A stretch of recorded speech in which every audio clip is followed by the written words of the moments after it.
Well, this is day after the barrel racing night with Bowie, and I will show you how that went.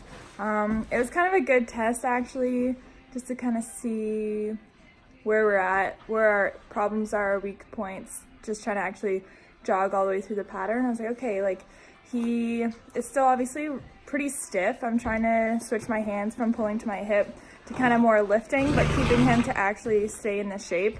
So I'll use the hand pull to the hip as like my step one, and then when I feel them actually learn to bend and give to that inside rein pressure, then I'm gonna start lifting my hand and getting him to sidestep by laying my rein on his neck, but keeping him round. So that's kind of our problem going to the left. I think it must be a track horse thing, but I think he's gonna be a lefty just because his left turns are more challenging for him, and they've always been. So I think having my first barrel to the left will be easier, and then I'll have two right turns, and I think that'll just be best for him. So we're gonna try that out. So yeah, let's take a look.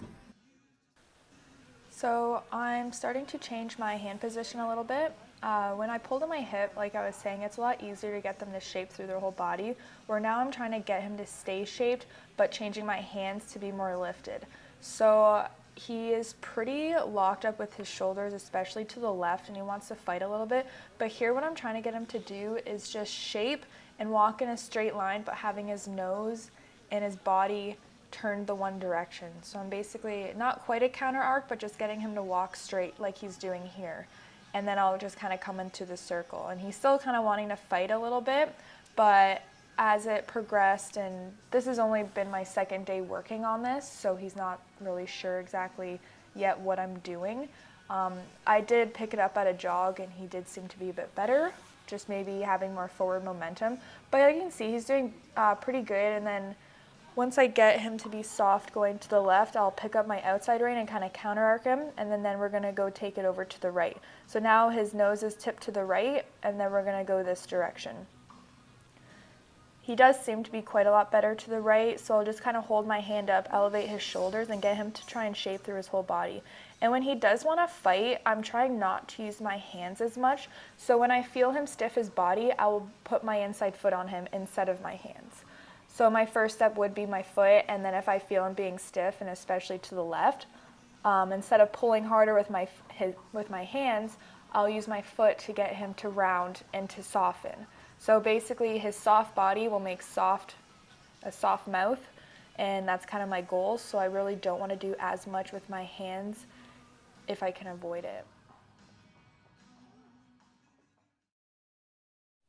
So what this exercise does a lot as well is just keeping him between my hands.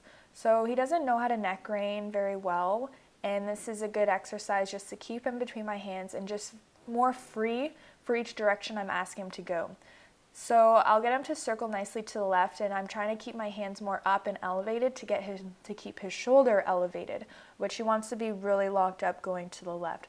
So then when I get him to the left good, then I'll use my outside rein, keep holding it until he starts to shape to the right. And like I said, I'll use my foot and hold my hand until he gives in, and then we'll go to the right circle and get him to round nicely.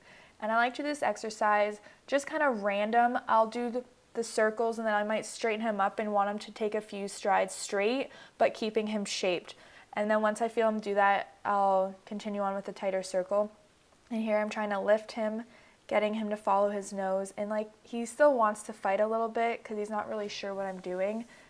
And there he did really well, just stepping out, me giving him the space to take those steps.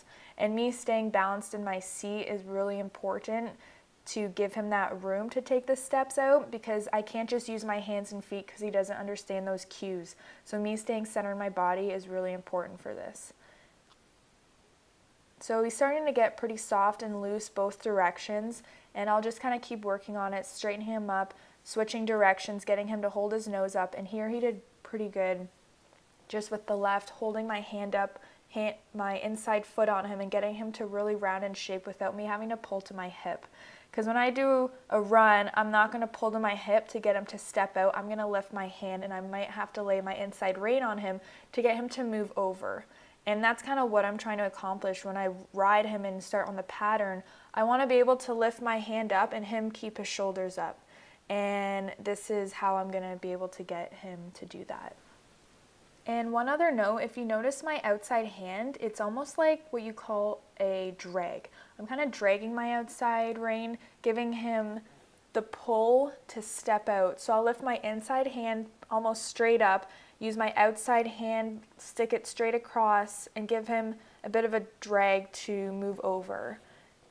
So here my outside hand is kind of moving out, and that's giving him that bit of a drag, so I'm able to almost counter arc him and keep him in that shape. Eventually, hopefully I won't need to do that. I'll just have to open my outside hand and get him to step over and counter arc, but for now I need to actually apply some outside pressure with that rein and just stick it out across and get him to move over. So my hand goes up, my outside hand sticks out to give him the room to maybe do almost a counter arc move, and it's just really good to keep him in my hands. So there he actually was being really straight, listening both directions, so I decided to stop and get it back up. Near the end of the night, there was a bit of tough love going on. After I went through the pattern, going to the left, he was just being really bad and not wanting to keep his shoulders up, and he was just trying to block me out. So I was giving him a bit of a not so nice reminder that I want you to shape and stay soft. So I started to kind of pull to my hip a bit just to remind him, like, hey, this is what we've been working on and this is what I'm expecting from you. And once he stayed soft, he actually kind of bucked up, and we ended the night on a pretty good note. So until next time.